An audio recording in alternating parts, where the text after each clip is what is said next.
And welcome back to the European LCS. I'm Trevor Quickshot Henry, swapping in the caster desk alongside Andy Vedius Day. Welcome to the caster desk. It should be fun for the next series. Certainly should be. Meanwhile, I have been pulled away from the analyst desk. What was a very clean victory from H2K and G2 in the first set of the game, game of the series. Yeah. And the second one is going on right now. It's been a long day indeed. Let's talk about the matchup we're going to be casting. It will, of course, be Splyce taking on Giants Gaming. Splyce are currently in 5th place. They did go 2-0 last week over Schalke. Looking at the standings, this is, of course, the standings coming into the week, so this does not take into consideration the games that have been played today.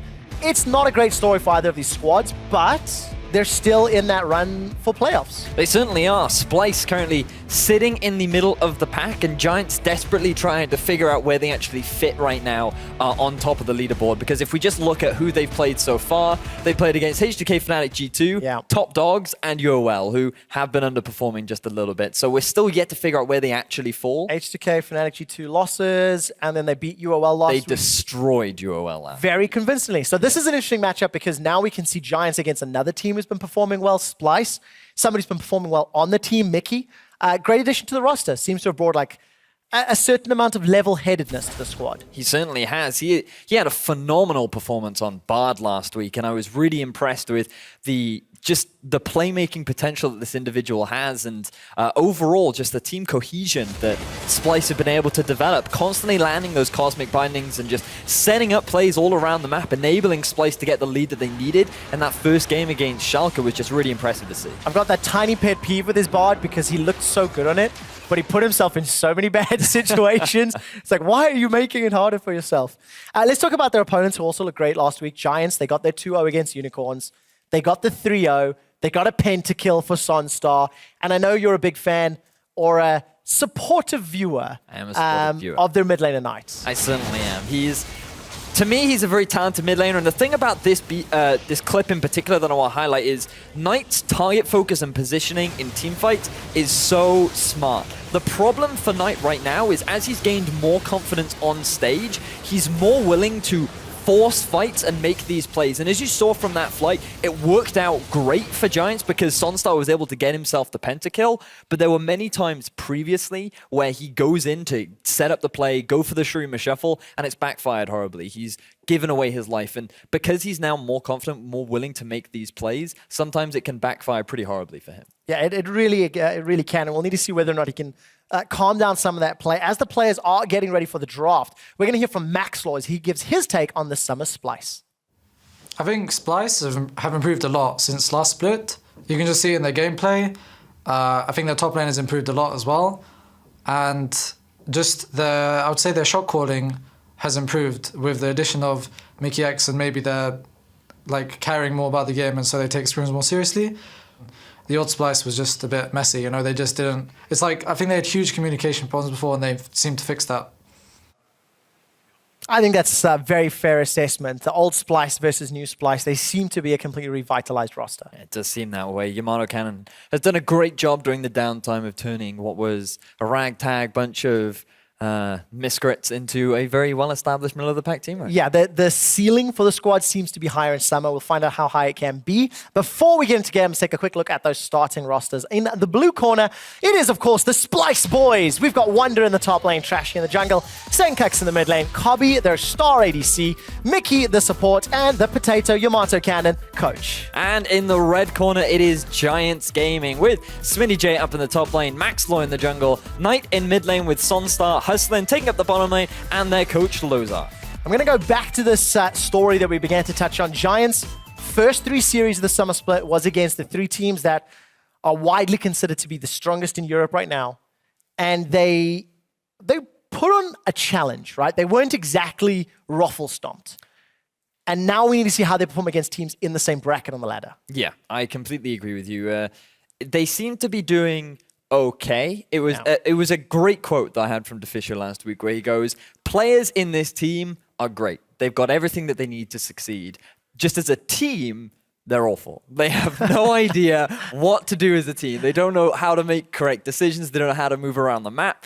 And I think it sums up Giants really nicely because you can see the talent on their lineup. It is there. It has the potential to be magnificent, I would say. But it just needs refining. It needs, and I hate to use the word time, but then they have only played against the top tier teams. Yeah. So that, in my opinion, that's the best place to find your mistakes and then establish a place in the middle of the pack. I think that's fair. And I think when you look at the squad, you look at the imported Koreans, you look at the different nationalities, and the fact that this team was put together in the off-season not too long ago. You know, we're only into week 3. They're still in the 6 weeks of regular play. But for Giants to actually improve upon their spring split standings and avoid the promotion tournament, they have to get some points on the board and climb closer to playoffs. Certainly do. And now we are in Champion Select for what will be the final series of the day here on European LCS1. And already the bans are quickly coming out for both teams. All right, so Braum targeted towards Hustlin. He has played that single game. And of course, Caitlyn taken off the table. Just one of those top tier ADCs, still on 6-11, same patch as last week. No major shifts that we've seen, at least in my opinion, throughout the course of the day. I feel like we have to see a Bard ban coming out towards Mickey. If Giants saw the game last week, they will realize how powerful he can be at setting up plays around the map. And Bard, such an incredibly strong champion right now. It's something that, in my opinion, Giants need to put a lot of emphasis on. Especially when you see the rest of the, support bans on the side of Splyce. That sort of, I know Trundle is primarily a top laner now, but Karma, Braum off the table. The pool is being pinched, and the final ban, Bard. So jungle untouched, and I wonder where Trasher and Maxwell will go. First pick, Olaf. What do you make of that? That was a quick first pick. Now, this is very interesting because we have seen Olaf in the jungle as well as top lane. Soaz did bring it out in the top earlier on, whereas we have also seen it from... Didn't Reignover played in the jungle Immortals, last week? that's the team, yes. Immortals were the team that brought it out. So you have that flexibility with the Olaf. Considered to be okay, especially if you go for the Cinderhulk pick. Doesn't quite have the same early aggression that you can have with a Kindred and Nidalee, so you can still get pushed around in the early game if you don't respect that, but he scales very well. So you're feeling it might be in the jungle this early in the draft? I mean, the flex is a possibility, but I always tend to feel if another laner in the region has played it, maybe that's where it could go. If for example, Splyce have scrimmed against Soaz and Origin, maybe. But I'm also implying things I don't know either. So, see, I was really hoping that we saw an LCK the other day. I think it was yesterday, a Hecarim come out, and I thought, oh, maybe Giants will pull out the Hecarim into Olaf. But with the Nidalee coming out, it does suggest that Maxwell is saying, right, I want to match this potential early aggression, and I want to be able to push this Olaf around. But based on the summoner spells, to me it does suggest that it is this Olaf in the top lane. It's going to be a very similar play style to what we saw from Soaz earlier, just sitting in a lane, a side lane, and basically setting up that 1-4 or 1-3-1 split push setup that we've seen so much throughout the last few years. Yeah, and we'll see how Wonder can handle himself. Was the recipient of a lot of criticism for his performance in Spring Split, has started to be the front liner that Splyce need. Maxwell, by the way, Nidalee is his most played jungler, has played it 3 times, 2 victories under his belt. As we see his opposition Splyce, they've got themselves Fizz, they've got themselves Ezreal. So that's a very slippery team composition already. It's difficult to stick to all 3 of those champions. It certainly is, and it does seem that I was a bit preemptive, saying that the Olaf is likely to go top. The summoner spell's baiting me just a little bit. So it is still a flex pick right now. The worst part about this for Giants is the Fizz can even be a flex pick in its own right. In the Challenger series, we actually saw Fizz in the jungle. Fizz in the mid lane can still be a thing, or you can put Fizz up in the top. So a lot of flexibility right now for Splyce, but just as you say, there is a lot of slipperiness to it. But what it's also very good at is diving onto the backline. When you have an Olaf and you have a Fizz, that immediately spells to me, I want to get onto your AD carry and I want to kill them as quickly as possible. And a lot of pressure to find that AD carry. 3 seconds left before Giants lock in their duo. The Nami and Lucian is secured. So, again, some more versatility. Long-range CC. But Lucian, we're seeing less and less of him these days. Obviously, since he got hit by that nerf bat. AD carries are slightly more opposed. But there's still no frontline for Giants. No tank. But there is a lot of options available for Smitty to lock in this last rotation. There certainly are. It largely depends on what Giants want to go towards. They have quite good... The problem I have with Giants' composition right now is you have Azir and you have Nidalee. So that spells to me, you want to keep your opponents at arm's length. You're very much about the poke style of play, because once you hit the mid to late game and you've got that first item, maybe the second one as well, you're going to be doing a lot of long range damage, and then you put a Lucian in there. Now, if you go for the Black Cleaver Ghostblade build, then you can do a fair amount of damage with your culling, but you're still in naturally a short range AD carry. And that's made even worse with the nerfs that Lucian had to his Q on 6-11. So I feel like putting the Lucian in this composition is more of a comfort pick for Sunstar, giving him a lot of mobility, giving room to make sort of good mid-game plays. But in terms of how it fits in the overall goals of Giants comp, it doesn't really make much sense. So more challenges then to watch how Sunstar plays the team fights, and whether or not he can keep his opponents at arm's reach. We didn't touch on the Rek'Sai and Thresh that have now been confirmed for Splyce. So they're going to have that tanky jungler. It will be confirming that Olaf in the top lane for us, and Thresh support. So a lot of pick potential really across this entire composition, as well as a very, very scary run-at-you type of team comp. Certainly looks like a 1-3-1 coming out from Splyce right now. They can either do it with the Fizz or the Rek'Sai. They have plenty of options, but when you have the Ezreal and the Thresh as well, you also have quite a good safety net for setting up that 3-man in the mid. So Splyce, win conditions fairly clear. They want to be going for a fairly passive early game, want to set themselves up nicely, may very well go for an early lane swap to guarantee themselves that 1-3-1 setup. Whereas Giants, they're going for a pretty hardcore team fight comp. And if there's one thing that we have learned after 2 weeks of watching Splyce, and we've had the pleasure of casting quite a few of their games, Splyce like to win by picking people off. They certainly do. They've now built an entire team composition, potentially to their team's biggest strengths. Yep. On the other side, Giants, they're a team still trying to, I think, solidify their identity. That's something that I feel is fair of this young squad. But all eyes on Knight. This is Zia. He can be so impactful with the Emperor's Divide. Try and space, try and zone these team fights. The thing Knight has to be very cautious of is not being too aggressive, because now he's gained the confidence on stage. He's more willing to participate in these team fights. He is willing to make those plays, but sometimes he can be a little bit too overeager and it can backfire in his face. So as long as he restrains his aggression and he pays more attention to the positioning of his team and his opponents, he could be the key to Giants' success. All right, key to unlocking a victory here for Giants, maybe picking up some more points. There's the team compositions on your screens. Be sure to jump on Twitter, tweet at LOL Esports with the hashtags SPYWin or GIA win. Let us know who you think is going to pick up a win. Coming into the week, these were the two teams that were tied for 5th and 7th. So in that danger zone of avoiding playoffs and not making playoffs. So there's a lot to play for here.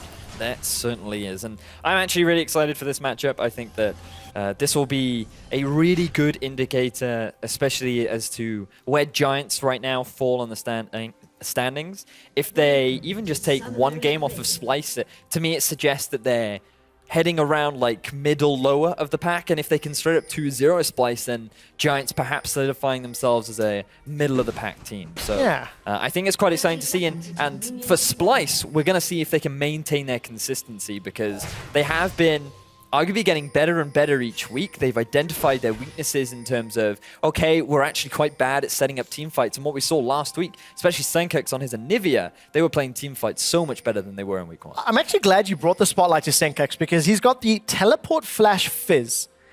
His lane opponent will have some advantages in the opening levels.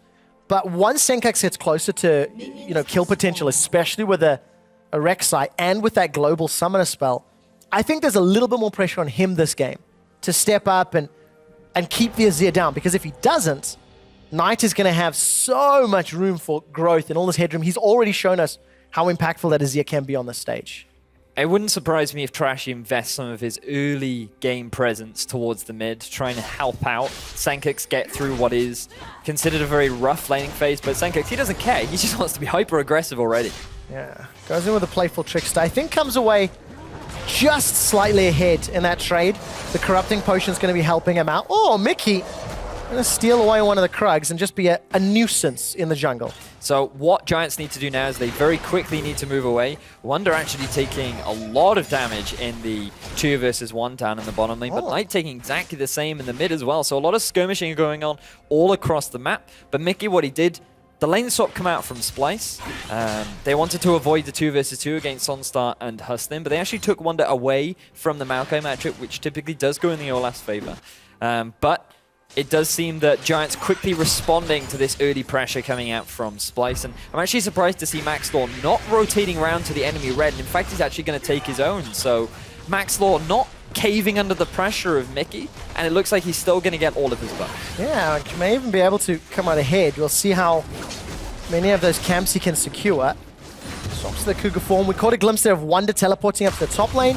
Going to be helping out Splyce take the tower. I feel like they may get this tower down first, though to be honest, it's not going to be a big difference in tempo. And we need to evaluate what goes next. Here's Trashy trying to invade the strong side of the Splyce jungle. But yeah, kudos to Maxlaw for securing the objective. So if you're at home and trying to set up this sort of lane swap, what you need to do if you're in Mickey's position is walk deep into the enemy jungle and make sure you drop your trinket down to guarantee that half of the map belongs to you. Because Maxlaw, he realized that Mickey wasn't continuing on his aggression, so Maxlaw could finish up the Raptors. He knew that he was safe because he was able to take the entire camp, and because there was no additional pressure coming out from Mickey, he could then rotate up, take himself the red buff, and he might be able to get all 3 buffs away from Splyce. So this is why that deep vision is very important early on. And such a big deal as well for a very early rotation Nidalee. On the Giants side, they invested their first rotation to Azir and Nidalee. So if Maxlaw can get off to a good start and farm his way to a powerful position, that's a good sign for the Giants squad. Sonstar, wow, he's going to dash forward. Wonder forced a ghost. A lot of early damage. Certainly was. Wonder not really respecting Sonstar coming down into lane. He even knew it was coming. He wanted to try and get as much farm as he could, get the push going, so that it would take a little bit longer for Giants to get to the turret, but they misplayed it ever so slightly. And Wonder now not only losing his ghost, but he's going to be forced back, and this really could hurt the tempo of Splyce in the early game. Luckily, Wonder's got a few extra CS over Smitty J. So Smitty's still looking to pick up something under his tower as he's in trouble. And talking about CS, there is a gigantic advantage for Knights. 33-18, that is a great CSD, but I think expected in the matchup. It certainly is. You have a range advantage with the Azir versus Fizz. Fizz definitely can be powerful in the early game, but what you have to do is you have to commit a lot of resources to close the gap when you're going up against an Azir. And so that means that when you try to retreat back in the lane, that's when Azir then starts to pounce. So as long as you, as the Azir player, don't panic, and you realize, okay, the Fizz is coming in, he's going to get a bit of damage out, and then he's going to retreat, and then you punish him on the retreat, you will typically come out ahead in the exchange. So that is what's happening right now, and that is why Sankek constantly being forced under his turret is why he's at such a big CS disadvantage. All right, at what point does Senkox get any help? Maybe after these next towers fall. We've seen quite a few teams infrequently going for like a mid lane gank after they've taken their second tower in the lane swap. But the problem is Splyce are behind the tempo. Giants, they've already taken their second tower. Sonstar and Hustlin, they're basically head-to-head with Wonder. And we'll be in a moment. So, again, advantages here for Giants. They're just ahead of the plays. The big thing for me is, have a look at Sonstar. He's actually at about 2 waves down behind Cobby, which, given that Giants have typically actually been ahead in terms of the tempo, quite surprises me that Sonstar is actually the target to fall behind right now. So this could, in the long run, hurt them overall if that Lucian can't take advantage of his big mid-game spike over the Ezreal. That could be a point that Splyce, could actually take advantage of that, because that Ezreal is going to scale very hard towards the late game. I feel like it'll take a little while longer though, right? Like one item Ezreal, I think is less scary than one item Lucian. Definitely the case. I mean, the Lucian in the mid game is where he's going to be the most powerful. The Black Cleaver Ghostblade is still very, very strong in the Lucian, even after the nerfs. But the big difference compared to 610 Lucian and what he is now is that he doesn't have as big of a window to punish his opponents. And what an Ezreal can do, if he already has the advantage in the early on, he can reach that late game point sooner, and that's when the Lucian starts to fit. We'll find out if he does, right? Like Sonstar been playing quite aggressive, just a few CS down. Support here for Splyce in the jungle, but Maxlaw is actually clearing those Krugs out. Maxlaw's already farmed an additional 8 monsters from the jungle, which Trashy is trying to catch up, one of which is an extra... Is it an epic monster, the red buff? I don't know if he is epic. No. He's not epic. It's only Baron and Dragon, right? And Rift Herald. And Rift Herald, right. But I actually really like this play from MaxLore in the bottom half of the jungle because he realized that Sonstar and Hustin wanted to shove the wave underneath the turret of Splyce. And so he just hung around the bottom half of the map. He wanted to make sure that because they were overextended, they weren't susceptible to any ganks from Trashy. And that's why you're seeing all these very deep wards coming out from MaxLore, going for a very early tracker's knife and just saying, all right, guys, I'm going to make sure that you're safe and that deep vision. But someone who might not be safe. Is Smitty J gonna flash over the unburrowed? Trashy follows suit, but this should be a fairly easy kill. Smitty, no access to Vengeful Maelstrom. One Vengeful Strike comes down. Vicious Strike, rather. Fairly easy kill. So that's what happens when you overextend past the river and you don't have the support from your jungler. That is exactly what MaxLore was trying to avoid in the bottom half of the map, and while he was successful there, he wasn't able to replicate the process in the top half, and that resulted in Smitty J giving over a very clean kill to Splyce. So and that's terrifying as well. Like an early kill to an Olaf, one of the champions who can truly ruin your day if he gets ahead. And Wonder's got himself in a great position. The farm alarm, just to defend the large raptor, as MaxLore cleared away the mini raptors. And no real priority on that mountain drake. Been up for a little while. And it is one of the drakes that is more hotly contested because of the impact on those objectives. Yeah, so we were looking at a couple of cool dragon stats the other day, and Ocean and Mountain were typically the dragons that you would see taken the earliest, with Fire quickly, or Infernal even quickly following after, and that's typically because of how contested that Infernal Drake is. So wouldn't be surprised to see either team play for that objective, but you don't really want to invest too many resources because that 10% additional damage to epic monsters isn't that powerful on its own.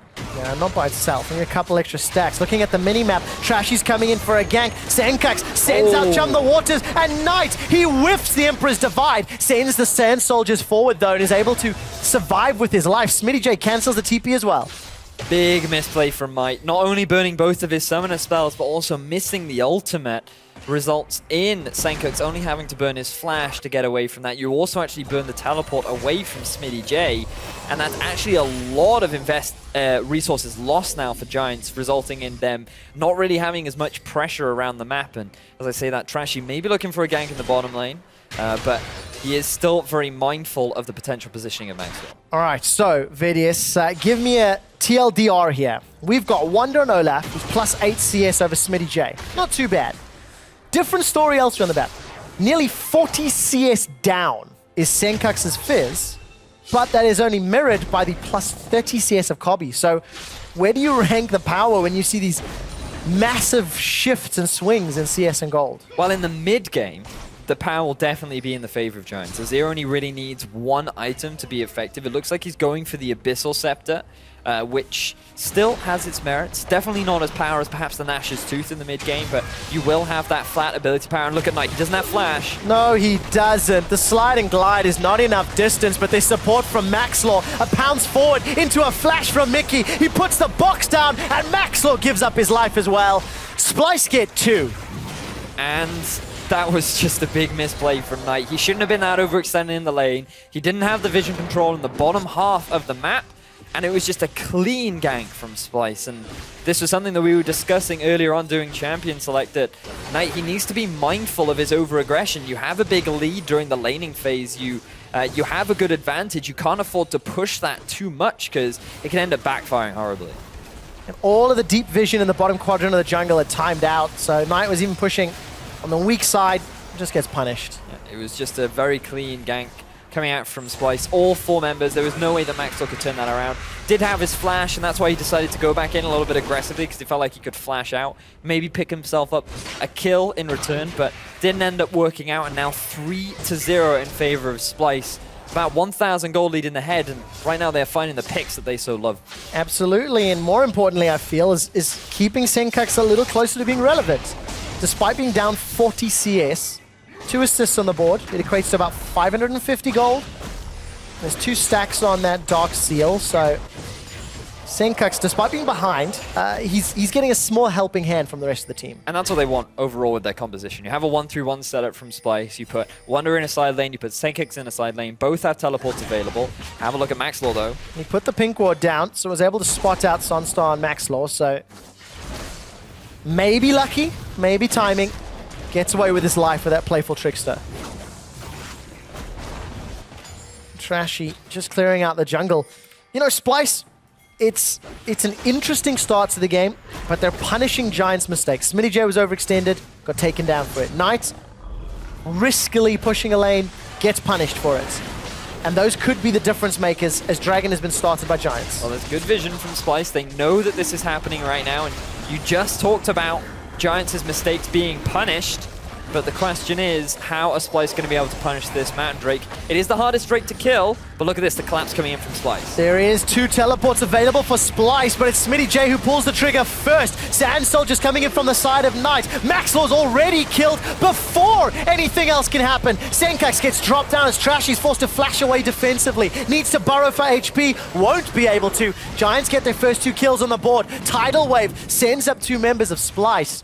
But Giants, they punish the over-aggression of Splyce. So as you mentioned, 2 teleports available from Splyce, yet it was Giants that were the ones to pull the trigger and force that fight immediately. Yes, Senkax, you're able to get so much damage down in your team fight, but it just wasn't enough because the response from Giants was just too good that enabled them to actually come out ahead in that fight. They don't decide to get themselves the Mountain Drake. They're very cautious of the damage that Wonder and Kobbe have, as well as the teleport available on Senkax. So no objective gained, but the fact that Giants get themselves a couple kills is going to be pretty good for them in the early game. So just have a look at this setup. You can see Trashy wants to go for the play, but the first teleport does come in from SmittyJ. And Maxlaw, yes, he ends up dropping, but what you do is you split up the team from Splyce because they have committed so hard onto getting this kill deep into Giants' jungle that there's no real way for the rest of Splyce to follow up, and that enables Giants to get themselves 2 kills. 2 splits up, you know, Giants, they were able to fight 4v1 by one as Splyce just filtered through the channel. The 300 method. That's it. Got punished for it. Now look, Splyce still have 2 teleports available. We're approaching 15 minutes in. And this dragon has stayed alive longer than any other first dragon today. I got a note from our stats bender that once that Mountain Drake is eventually killed, he's lived a longer first life. Interesting, Vedius, because these 2 teams are just preoccupied in their lanes. And another interesting thing is we've actually seen a lot more prioritization on the Rift Herald today. We saw the fastest taken at 11 minutes and 5 seconds earlier on in Rocket's game. So the fact that teams are shifting towards prioritizing that objective is quite interesting, but neither Giants or Splyce have put any priority on that. And given that we do have an Olaf who is already 1-0-0 with a Black Cleaver, I'm a little bit surprised because I do feel like for Splyce, it would be a very good objective for them to pick up. Yeah, and there's so many different factors to take into consideration. The CS differences this game, the picking overextended players off. I'll expand on that thought in a moment. Mickey's trying to zone away Giants and Dragon. Uncontested here from Giants. They're simply too late to the party. And Splyce picked that one up at 15 minutes and 40 seconds. That was actually very smart from Giants to let that Dragon go, simply due to the double teleports available from Splyce. SmittyJ used his teleport earlier on, and because of that, if Giants tried to force a fight there, Wonder could join, SmittyJ could not. So they just decided, we'll concede the first Mountain Drake, it's absolutely fine, and hey, look, we spawned a Cloud Drake next, so things can only go up from here. We'll see if anyone's going to try look for that one. I'm still tracking these CS differences. Senkax, down 40, Kobbe, plus 40. And Wonder's been able to climb up to plus 20, but he shoved multiple waves into Smitty. Smitty's going to be able to catch a few of these. At least they're consistent. Yeah. They're a consistent 40 CS deficit. I mean, is that a good thing? Is that a good thing? I mean, like, because you're painting this in a good way. It's just like, hey, I know you're 40 CS down, but as long as you stay at 40 CS down and you don't make it worse, that's kind of the bright side. But I'm really confused as to how actually Kobbe was able to build this lead, because the lane swaps are very even. It shouldn't have happened. We'll have to go back and watch it later, as both teams right now posturing around the mid, potentially looking for a fight. And Kobbe's not so quietly growing to be the sort of primary carry on the Splyce squad. Yeah. 2 weeks in a row, he steps up, he performs on the stage, and we start throwing our eyes his way. And look, it is against Giants. They're not the strongest team in the league, but you still got to give some credit to this Ezreal, plus 50 CS now. Right, well, there goes my bright side out the window. Yeah, you know. But look, Giants are still in this. They're only down 1,000 gold. And I think the most important member of their team composition, the Azir, is the guy who's winning his lane very heavily. He certainly is. And we're now approaching the mid-game point. Typically, this is where you have the big item spike with either your first major item or even your second major item. And it's all about that Black Cleaver Ghostblade combo for Sonstar. And it looks like Knight did decide to deviate towards the Nash's Tooth. It's the problem with having every item build. Cooldown reduction in the mid lane now is actually very difficult to assess. What mid laners are going to go for? He is actually going to go for Merc Treads, so that's actually quite interesting. Personally, I'm not a fan of Merc Treads on mid laners because it's kind of the idea of putting defensive boots on an AD carry. Typically, you'd rely on your positioning, so you shouldn't be getting caught out to need the tenacity. And even if you do, you're so squishy anyway, I doubt the tenacity would help you very much from being one-shot by a Fizz. But Knight's decided that he wants to be aggressive, he wants to go on the front line, and that tenacity will help him out. We'll find out if he can actually get away from the CS. I think that's going to be the key. Because that mid lane continues to be under siege. 1, 2, 3 members of Splyce grouped around. The 2 guys with teleport pushing top and bottom respectively. And actually no additional towers have fallen since the 5.5 minute mark when those outer turrets dropped. 6 minute marks there or thereabouts. But this is really good for Splyce right now because they've got the 1-3-1 that they wanted. They had a nice early game. They had the kill advantage, they have the gold advantage. Senkirk's having completed his Lich Bane is going to be strong, but Sonstar... He's in trouble. Chum the Waters is flashed away from Sonstar with the reflexes. Here comes Maxlaw, Smitty J with the long-range twisted advance. Giants get their 3rd kill of the game. Really nice response from Giants to prevent that gank from coming out against Sonstar. Really clutch flash to avoid both the Chum the Waters and the knockup from Trashy, and to be able to get a kill right there is absolutely phenomenal from Giants. Maxlaw, he might want to go for a little bit more, but have a look at this. They've stopped the 1-3-1. They know they have the numbers advantage. Knight is very strong right now, and they want to try and push this advantage in the mid. Yeah, and of course for Giants, I think this is so important. They've been able to survive 20 minutes of gameplay against 2 teleports and not been under pressure. Maybe that's you know, more of a criticism on the Splyce comp, especially when you look at the farm alarm. Well, look at that. Trashy interrupts the pounce from Maxlaw. Maxlaw may find himself in front of a very angry Viking. Ghost has been used, throws out the undertow. The bubble went completely the wrong direction. Hustlin forced a flash. Knight knocks back Trashy. He gets a high flyer mile for that one. Eats the bubble as well and the tidal wave. And Giants combo to get another kill. Trashy again. The target getting caught out. He was not expecting Knight to be there to throw that ultimate out and knock him underneath the turret, but Knight, he could be in some trouble. Oh, look at that fancy footwork. Sidesteps the shark and slides away with the soldiers, but the tower's still under pressure. Really good play from Knight to not only avoid the Chum the Waters, but also get out of that dangerous situation. And right now, Giants, they've finally gone themselves the gold lead. Not only were they able, during that whole kerfuffle, were able to push the side lanes, but they're now also able to hold down the mid. So Giants, we're getting a replay. You can see really nice response from Giants. That also could have been a horrible interaction where you get the knock-up from the wall and the actual... The tidal wave interrupts the knockback, so he doesn't actually get thrown by the wall. But fortunately, they timed it well, and they were able to get themselves the kill. So, do want to give a bit of credit to Hustlin. Someone we haven't talked about at all has actually been the silent, solid performer on Giants. And looking back at his win, especially against UOL, he was very solid. He wasn't making standout plays. He wasn't falling behind, but he was just always there when you needed him. Yeah. And he's going to need to be there a lot. Can't afford those mistake bubbles the later this game goes. Yeah, definitely. Especially against champions like Fizz and Ezreal and Olaf. You're not going to get multiple chances to tag them. Especially true if Wonder's got that ultimate available to him. Who, by the way, we've not touched on. Black Cleaver and Spirit Visage. Ruby Crystal, Cloth Armor, so he's getting beefy.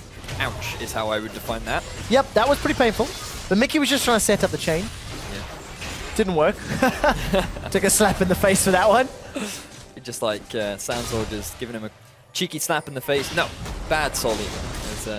Right now, Giants setting up for the Cloud Drake. We all know how enthusiastic both teams are about picking up this objective, and I think what's on their mind is what's going to be next on our Cloud Drake lottery. So taking that dragon away is definitely still a nice objective to have, especially when you get that Elder Drake, if you can. Looking at Mickey's Thresh this game, he's not had the same, I think, mid-game impact that he did last week. Maxlaw is in trouble, gets knocked up, but there's an early kill onto Mickey. Maxlaw forced to run for his life. Look at the backline. Here comes Wonder and Senkax. Sonstar flashes and dashes and stays alive. Continues to run before Senkax takes him down. The Urchin Strike flies forward. Senkax, playful, Trickster is in trouble. 200 hit points, manages to walk away with his life. Wonder's being tagged by the tower as Smitty J is looking for one. The pounce from Maxlaw closes him out. It's a 2 for 3. Giants just about able to get themselves a return kill on the backline, but Splyce, they want to continue on with their aggression. They get a lot of damage down onto Smitty J, but it looks like Splyce, oh, they want to go for a bit more. Not done yet. Cobby's looking for Smitty, doesn't find the kill. Quick update. Welcome to everybody from EULCS1. Here, our match of the week has wrapped up. Splyce were in control of the early game before Giants found some crucial picks to even out the control. And hopefully you just caught most of that team fight.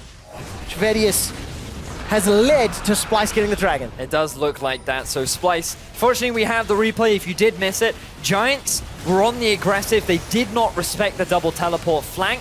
And because of that, they end up getting collapsed on. Maxwell takes a lot of damage.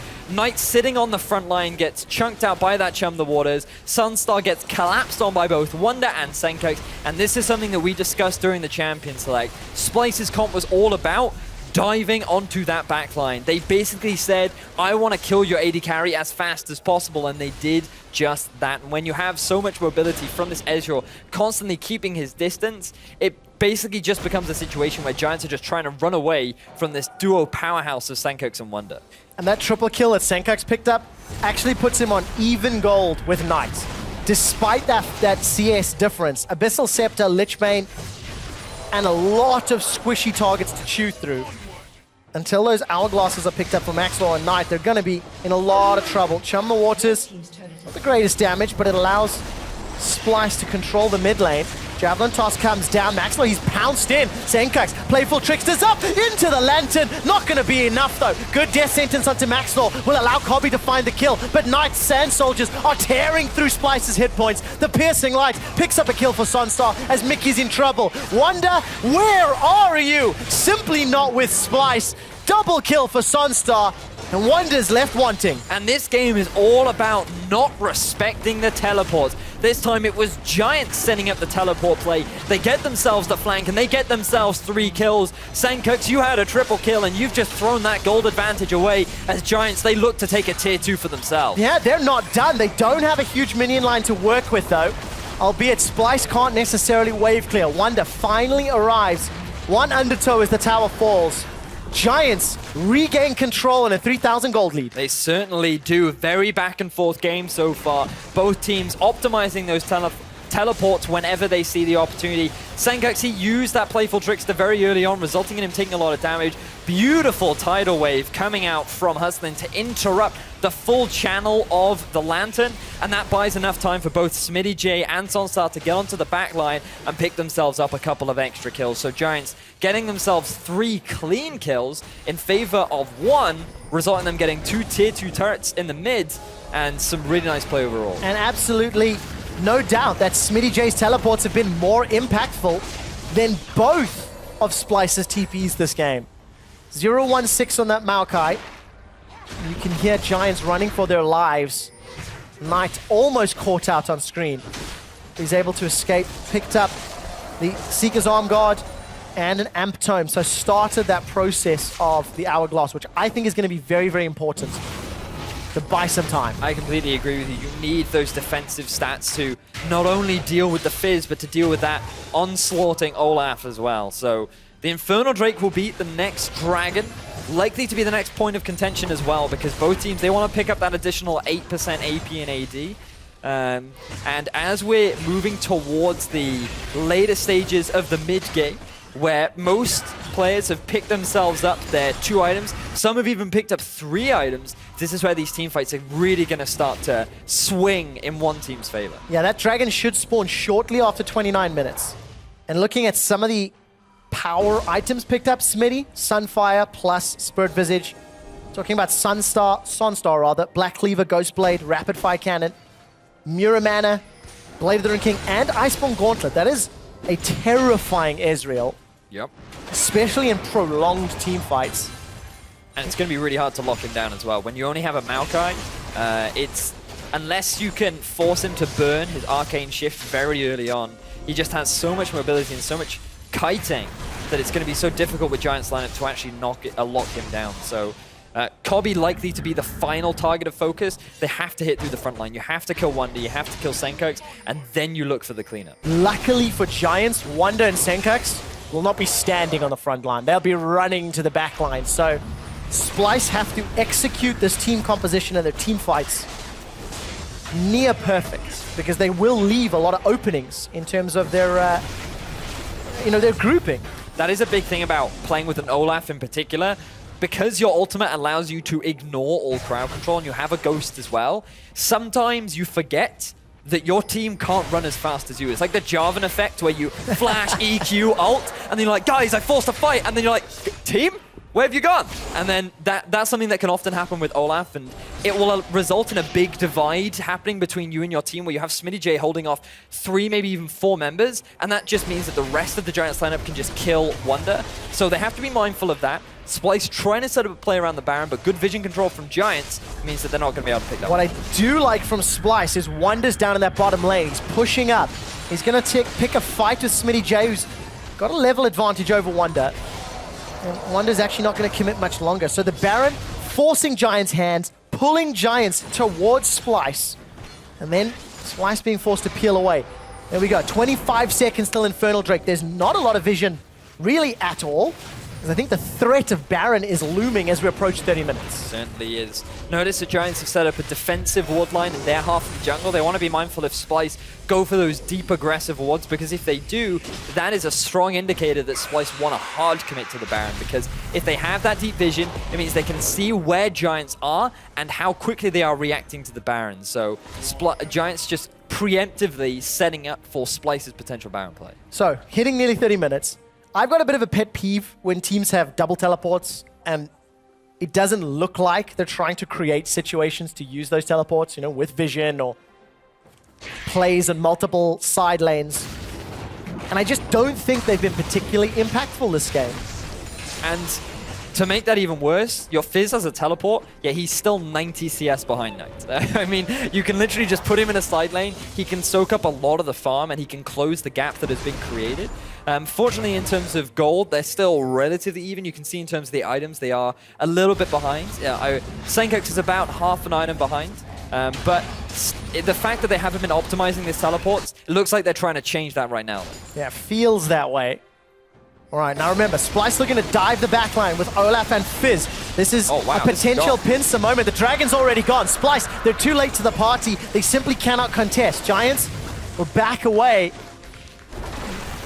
Golf claps deserved for that one, because it was, well, honestly, it was just deleted. It certainly was. This is mid to late game Azir. 3 items done. Royal Eyes, Nash's Tooth, as well as the Zhonya's mean that you have cooldown reduction for days. And not only that, you're also going to be hitting pretty hard.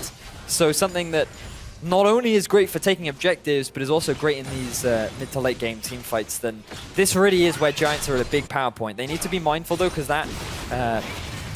this Lucian build will definitely start to fall off.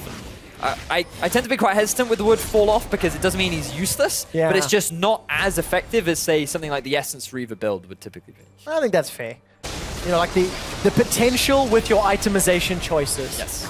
And potential aplenty. Giants have started Baron. It's already below 50% hit points. The True Shot Barrage will tag multiple members of Giants. But again, too late to the party. Splyce, you did not read your invite time. Hustlin's going to go down, turn to Sushi as Maxwell's pouncing for his life. Finds the passive speed from the bushes. Smitty forced to flash over the wall. Trashy's looking for a knockup, but he'll get knocked down. It's Sansa that gets the kill. Here comes Kobe, the shutdown kill. Goes golden as Senkox and Knight are caught in the middle of the fight. It's a double kill for Senkox. The death sentence sends Smitty J packing, and Splyce ace Giants. So even though Giants get themselves the Baron, they do not get themselves the fight, and it results in Splyce getting a 1 for 5, and they're likely going to get an inhibitor off the back of this.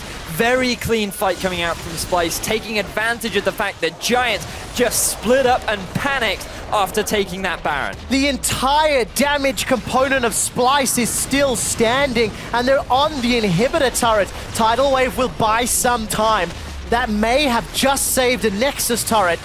as Splyce will get the inhibitor and most likely back away. But what a big swing in control here as Giants look to take control and unfortunately completely lost it at the same time. The plan was good. The execution was good. It was the follow-up that went short for Giants. Just have a look at this. Very decisive to set up the play. The ultimate went on to Huston, but then the team just splits up. Maxwell, he's trying to run away with 3 members of Giants still stuck in the pit, and this is not what you want to be doing. You either have to commit to a fight, or you just commit to the disengage, and they just seemed split. They couldn't decide what they wanted to do. And with the front line gone for Giants and with Smitty basically being ignored, it is so easy for Senkux to just roll over the rest of Giants. Really unfortunate for Giants, but such great execution overall from Splyce to enable themselves to get that ace and get that inhibitor. You notice that when Giants are running for their lives and that kind of skirmish-style team fight happens with multiple touch points across the jungle, that's when Splyce thrive. Exactly. They leave Olaf on one side, Fizz on the other, let their mobility just clean up. But all it actually does for Splyce is it evens out the gold, and it's bought them some time because Giants have to deal with the super minions now. The thing that scares me the most for Giants is that Ezreal, who now having completed his 4th item, working towards that 5th, which is having already completed the Hex Drinker, likely to be the Maw of Malmortius after that. And this Ezreal is just so strong. I can't see a way for Giants to effectively deal with it. I like the fact that Sunstar has picked up an Infinity Edge. If we're going to help him out with some damage, but no real survivability to speak of here, which is scary against an Olaf and a Fizz and a Rek'Sai. He just wants to run really fast. That's Oh, why yes. he's gone for the boots. Even though they have been nerfed, he values that mobility, and you have to remember that the Olaf's going to be throwing those axes at you. You want to be able to deal with it. Maxwell gets hooked up. Yes, he does. There's no real damage from Splyce, though. He gets the tidal wave. True Shot Barrage flies across Giants, and Wonder and Senkux, they just continue to push those side lanes. So a few key ultimates actually burned there. Who on Giants is going to be able to deal with Senkux at this point? Because Smitty, he can't handle 2 lanes. They have decided to send Sonstar up as well as Hustlin to try and deal with Wonder, but Smitty, he gets to the bottom lane too late, and already this split push Fizz has now become a menace that Giants have no idea how to deal with. And now Splyce have a very easy play pattern to make use of these teleports. Let the supers do the work in the mid lane, focus all your attention on the outer lanes, and press D to join a fight when necessary. I had to look which key it was on.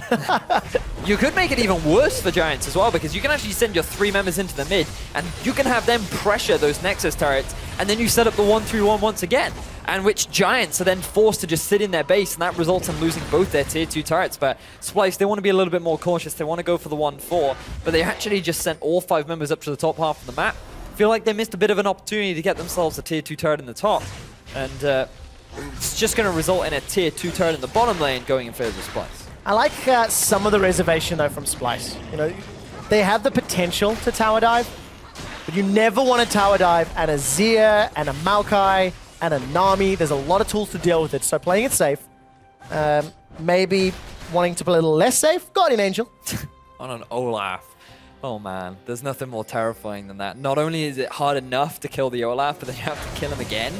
God, it's just so irritating. But somehow Splyce is going to have to find a way to deal with it.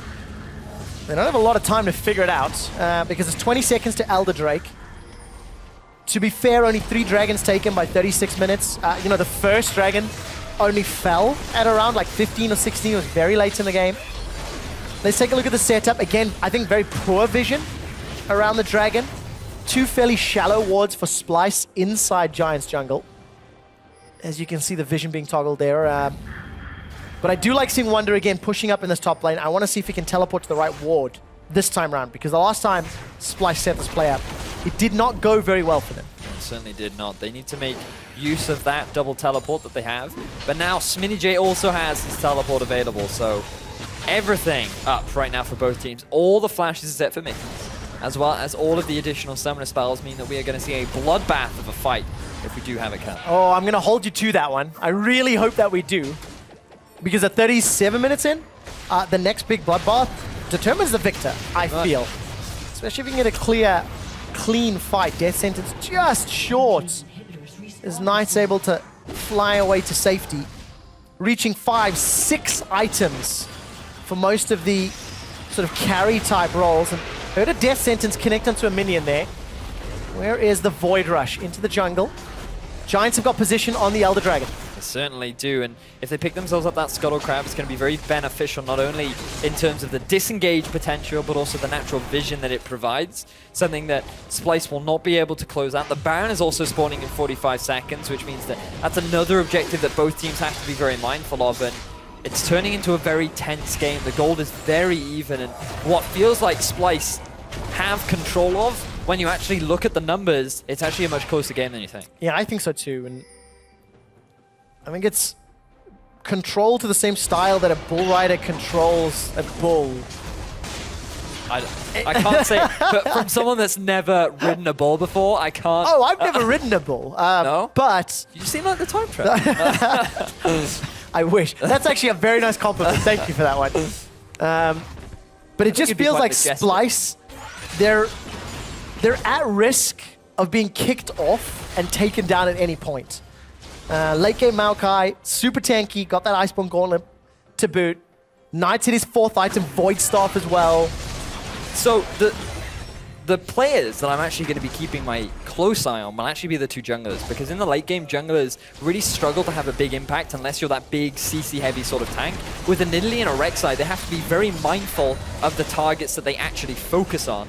And so this will be something that we really need to keep our eyes on.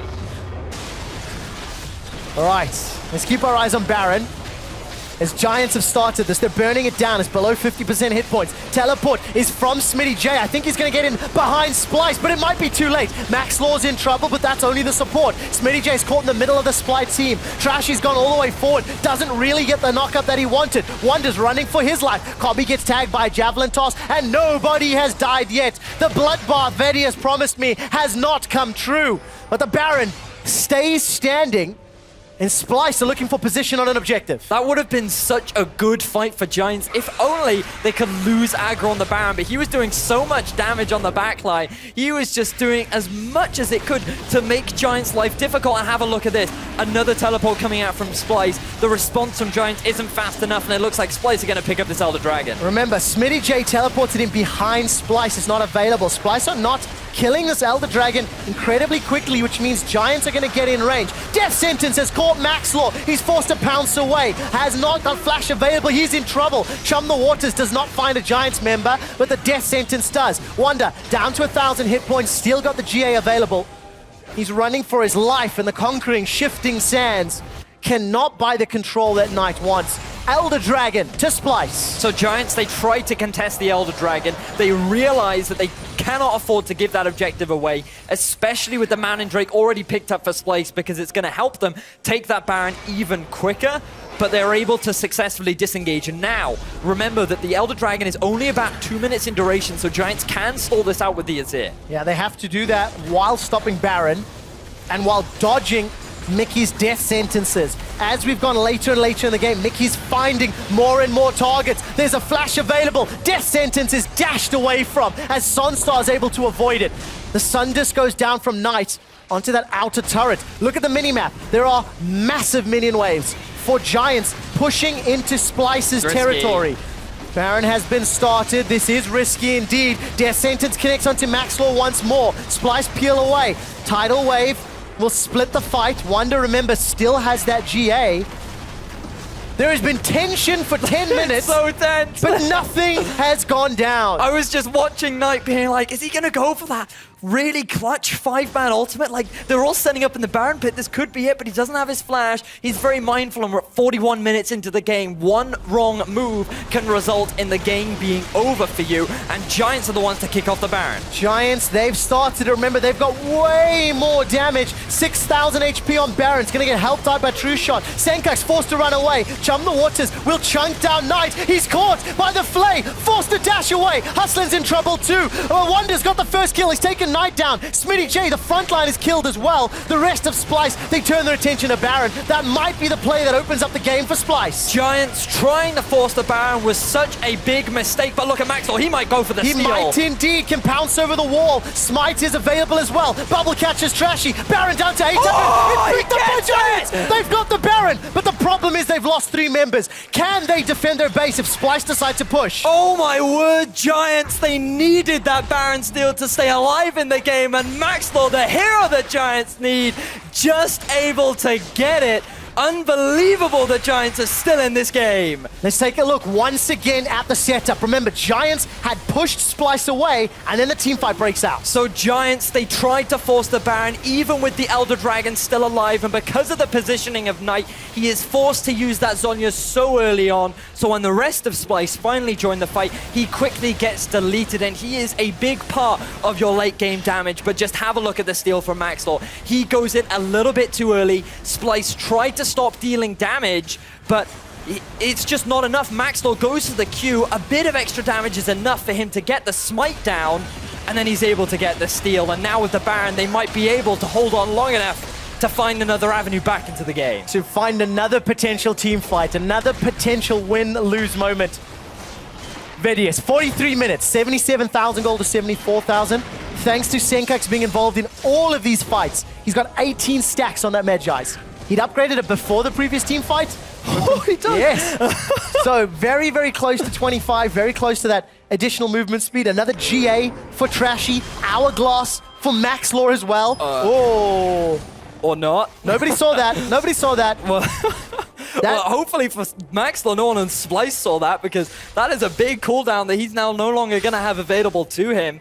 And if he wants to be aggressive, diving onto the backline, that is definitely a valuable summoner spell to have. But have a look at this. Double GA now finished for Splyce. Teleports from Wonder coming in behind Giants. We've got to go quiet voice. Knight catches himself a fish, goes Hourglass to dodge the damage. Wonderware, he's Ragnarok down. They've already killed Knight, one of the big damage components for Giants. Sunstar's running for his life. Will take down Senkux as he backs away. The culling, Cole Splyce. Trash is in trouble. Sunstar dashes over the wall. There's GAs to burn through, and Sunstar's not got enough life. It's a triple kill for Cobby. He's looking for more. Hustlin's running for his life. It's a quadra kill for Cobby. Where is Smitty J? Cobby can't find him. He'll have to be content with that. That could be game. It certainly could be. Those are long death timers, but that is a long way to run for Splyce. I think that they're just going to prioritize the 2 inhibitors. You saw the pings come down on the map, and right now they just want to get as much control over this game as possible, because Giants are putting up a hell of a fight for Splyce to close out this game. 20-second death timers for Maxlor, for Knight, for Hustlin. Trashy's left alone. Trashy's got the support of Splyce to push into the base. Inhibitor middle, inhibitor bottom are under threat. But how much more can Splyce take? Will they commit to the Nexus turrets? I don't think so right now. I think the smart thing is to just take the objectives back away. You now have so much more control. Giants are going to be forced to stay in their base, but when they had the Baron, they should have been doing that anyway. Just look at the positioning of Giants. They're just asking to be collapsed upon. Again, they're not respecting the double teleports that they have fallen prey to so many times. Using that very early Zhonya's from Knight results in a very easy pickup, and Sonstar looks to be the potential hero of this fight, but unfortunately he just doesn't have the damage to be able to deal with that tanky front line. And then Cobby, who's just been doing so much work on the back line, is able to pick himself up a quadra kill and another teamfight win for Splyce. Very important win, and I think the most effective use of teleport from Splyce. Wonder comes running from way downtown. Look at that damage. Senkux catching Knight with Chum the Waters was such a big, impactful spell. Yeah. Early Hourglass means Knight can't use those soldiers. And Splyce are now looking to take 1 more inhibitor turret to finish out this game. 0 damage from Knight in that fight. That's definitely what you want, not what you want from your mid laner at 45 minutes into the game. Definitely not from your Azir 45 minutes in. A champion who can potentially, arguably, deal the most teamfight damage in the right positioning. So this is what we've seen from Giants multiple times. They have the mechanics as individuals, but as a team, they seem to just make the wrong decisions. And right now, just have a look at the map. Senkux, he's splitting down the bottom lane. He does have his teleport, and Giants, they have to concede this turret. And there's nobody that can contest him. Hourglass, Void Staff, only 12 stacks on that Soul Stealer, because of course he did go down. Super Minions being dealt with by Smitty J's Maokai, and Sonstar, whoo, just sidestepping the chain. Huston should go down here. Chum the Waters deals a lot of damage. He manages to get the tidal wave out, somehow stays alive. Trashy all of a sudden His GA's popped. He's going to get taken down. There's super minions on the Nexus turrets. Will they get enough damage? I do not think so. And Splyce, small mistakes there. Looking for kills instead of the objectives. That was hyper over-aggression from Splyce, and this late into the game, you can't afford to be making those mistakes. Investing that many resources into trying to kill Hustlin is not what you want to be doing. For some reason, Splyce just give away a big kill over the Giants, and I mean, this is not what I was expecting. Look at all this. One big ultimate used from Senkux. They even threw an exhaust down onto him to try and get that kill, and that just results in Giants easy getting the collapse, taking the GA from Trashy, and now that's going to buy him time to weather the storm. That's the biggest thing. Buying time. Those inhibitors are a little bit over 50% of their cooldown away from respawning. Baron's up in a minute. The next Elder Drake is up in 2 minutes. And Giants can win a team fight. They have the potential to do so on the assumption they are not jumped on first. That Soul Stealer was sold, and there's now a death cap for Senkux. How much AP does he have? A lot. 637. Yeah, a lot. Banshee's Fell has also been picked up by both the supports, so they want to be able to avoid that potential pick potential that Splyce have available on their lineup. Smitty J has decided to pick his own Guardian Angel up. Not quite as terrifying as Wonders, but what it's going to do is keep Kobbe preoccupied for longer, and that's all Giants need. They just need time. As long as they can kill Senkux, that is the win condition that Giants have so desperately been looking for to finally win a fight and finally break into the base of Splyce. And some bigger challenges as well as far as warding is concerned. Losing inventory slots, losing access to as many pinks as you may want. Taking a look at the mini-map, Wonder's in trouble. His ult is now down. Forced to Ragnarok away. It's only about 40 seconds till it's available again. It's not the longest of cooldowns, but there is that window of opportunity where Giants could pull the trigger. Smitty was sitting on the fountain, so not going to opt into the teleport play, and Maxlaw again eats a death sentence. He's eating a lot of death sentences this game. Have a look at Senkux. He's sitting on the base. Oh, decided not to go for the play. But right now he is sitting on an influx of gold. These CS differentials mean absolutely nothing. The gold at this point means absolutely nothing. It's all about execution from both these teams right now. One small mistake, one amazing play will determine which of these two teams is going to take the first game of this series. I love that you just said that. The first game in this best of two. There is still another match, another game rather, to follow this. And Splyce, they are the ones that have started off Baron. Support's coming in. Look at this. Double home guard teleport. Here we go. Both the triggers being pulled. Smitty J's joining the fight as well, but he might just be too late. Here comes Wonder. He's looking for two. Knight throws down Empress Divide, but Wonder and Senkux don't care. They dive over the wall. They've already got Sunstar. Knight throwing himself into the middle of the fight. 2,000 hit points as he continues to get targeted down. Wonder is forced into his GA, as is Smitty J. Knight goes down. There's no more damage for Giants. Splyce should be able to clean this one up. It's a kill for Kobbe. Flash away from Hustlin. Death sentence won't find him, but it doesn't matter. 4 members of Giants are down, and Splyce, they turn their attention to the base. Clean team fight coming out from Splyce, and that's all they needed to do. Get the double teleport out, bait Giants towards the Baron, and it was just an easy collapse coming out from Splyce to solidify themselves the team fight win, and like the first game of this best of two. Splyce are onto the Nexus turrets, tanking up the lasers. The minions are not there with them. It'll take some time, but it really is only a matter of time. Trashy can't deal with the slows and the CC of Hustlin's Nami, as Wonder is going to go onto the Nexus turret. Take a look at this. Down to 1,000 HP. Chum the waters just to prevent any potential as Hustlin gets caught by the death sentence. The Nexus is being focused, and after 51 crazy, chaotic minutes, Splyce pick up the first win. Woo! What a game. That was really enjoyable to watch. 51 minutes, very back and forth. Use to the teleports was good and bad at multiple times throughout the game. But still, it was an exciting game to watch, and I feel like one of the tensest that we've had here in Europe. The longest time for the first Dragon to be taken, the second longest game of the summer split so far, and I think a lot of shot calling question marks were raised to this game. I liked Smitty J's teleports. I felt Giants were using him correctly. I disliked almost all of Splyce's teleports until 40 minutes. Yeah. It just felt like they were able to finally make it work, but it took so long. And for me, it was the Baron plays that really did decide the game, because we saw the first one come out from Giants. Yeah. Yes, it was smart. Your vision control was good. The Spidey sensors came out from Splyce. They read what was going on, and they reacted, and then Giants couldn't respond. Just the collapse from Splyce was too good. Yeah. Giants panicked. They gave away 5 kills. Not too bad. And then the next setup for the next few Barons, it was just, if Splyce started, it went wrong. If Giants started, it went wrong. And really, that Baron was a big decider in who came out ahead in that game. Whoever made the call to start the Baron was wrong. We'll find out whether or not the analyst desk agrees. Let's head over there now. Wow, Flake is lame. I don't even remember which Baron that was. Crepo did join us because we were still watching the other game of rounding up the other game. And when we looked over, it looked like Splyce had everything in their hands straight from the beginning. They were building up a good lead thanks to Trashy. Yeah, Trashy had a nice bit of work here in the early game. It was 3-0. I was actually, I stole that from a football cast. Never mind. You guys don't get the joke.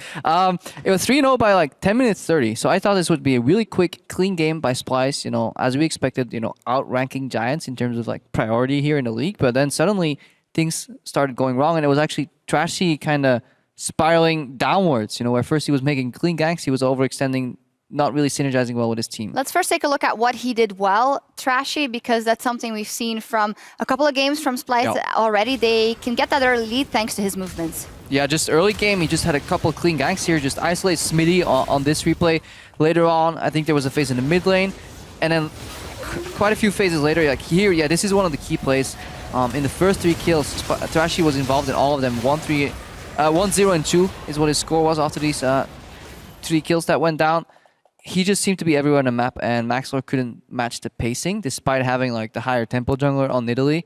But then it started falling. There was this knock-up phase where Senkooks' fish did not connect, you know, not synergistic, not on the same page. Yeah, and honestly, mid lane had a different effect. As we look forward towards the Baron, you know, Vedius was talking about this. This is one of these setups where Giants just get boxed in. They weren't really anticipating the TP coming from top lane from Wonder, so they don't bail out of the play fast enough. And this is where, honestly, Knight has to go full Hodor and just cut off the exit and just get out of that entire phase here, because they just linger around too much. They stayed for the Baron. They get it, but they pay the price. So, experts, every time we saw either team going to Baron in these later stages of the game, you guys went, well, this might be a throw. This might be a throw. So, I mean, is there anything to keep that from happening when you are one of these two teams? Or what is the safest, lowest risk approach? I mean, the safest one is not doing Baron, obviously, but if it's so easy because, like, I can't believe they've done Baron and they threw the game when they get contested. But then there's other games that went on earlier in the arena here today as well. It was like, oh, they just burned down Baron and the other team didn't even contest, because everybody kind of relies on that safety check. You know, when you have you clear the enemy vision out, you're like, okay, now we're going to bait to make sure that they're not contesting. And then enemies like, yeah, the first 10 seconds after vision is clear, they'll never do Baron. They'll be setting up a bait.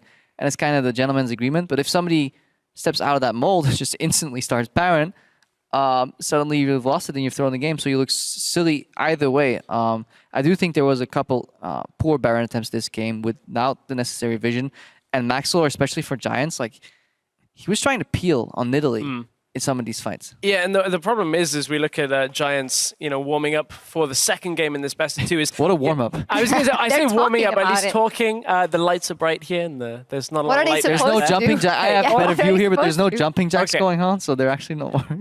That's fair. Poor choice of words, perhaps, on that one. I was going to say, sometimes you see a team start a bait, but they actually engage the Baron, and Giants did that a couple of times. So it's like you stick around too long before you pull away from the play and actually look for the fight, and by that point you're engaged. Yeah, the bait that turns into the question, can we finish this Baron? And the answer is yeah, but we'll die for it. Yeah, and it's they at did. 6K, and you're like, oh, we can go for it. It swung the momentum, and then in the end, Splyce also was victorious in, one of the final fights. They just got the upper hand in more and more of these fights. There also was a quadra kill involved there, so I believe... Oh, this is the one, actually. There we go. We happen to have a replay of this play. Magic. Yeah. What a surprise here. But yeah, this is the fight where Kabi eventually picks up a quadra kill. Mikix has a really good hook timing here on the Zhonya's. While Mikix looked a little silly earlier in the game, you know, going for a lot of these max range hooks, and people undoubtedly in Twitch chat would be like, aha, boosted thresh, etc. He was actually very fundamental to the victory of a lot of these one team fights by Splyce. I've seen him on multiple occasions flash and flay backwards, even when he was as low as 20% health. He would still go in knowing that the ensuing fight would be won by his team. Yep, and Splyce won that ensuing team fight and won the game. Our player of the game in this one was Senkux. It's quite funny. We have the telestrator here. It's just the areas next to us, and sometimes we get player Senkux cams cam. up there. So we just had Senkux's face for the entirety of the game. Not a lot of emotion, but he was player of the game, and he was a person that we were asking questions about coming into the season as not really delivering in the spring split. But here's a game that he did do very well in Fizz. He did very well in a lot of the key fights. However, we still have to criticize his early laning phase. Yeah. You know, the Fizz into Azir is a skill matchup, regardless of any external factors. Going down 40 CS very early and then keeping at a steady 40 CS down is something that can't happen. But then he bought Mage Eyes, and suddenly the world was great again. Suddenly it's all great. You get a quadra kill, or, a bunch of kills in the fight. I'm glad for Splyce's sake that they, the growth they showed over the last few weeks, talking about how, their bottom lane is starting to step up a little bit. Wonder was settling. I'm glad to see that they can still rely on Senkux in certain games. I still think this is probably the first great performance with air quotes that we've seen from him this split. So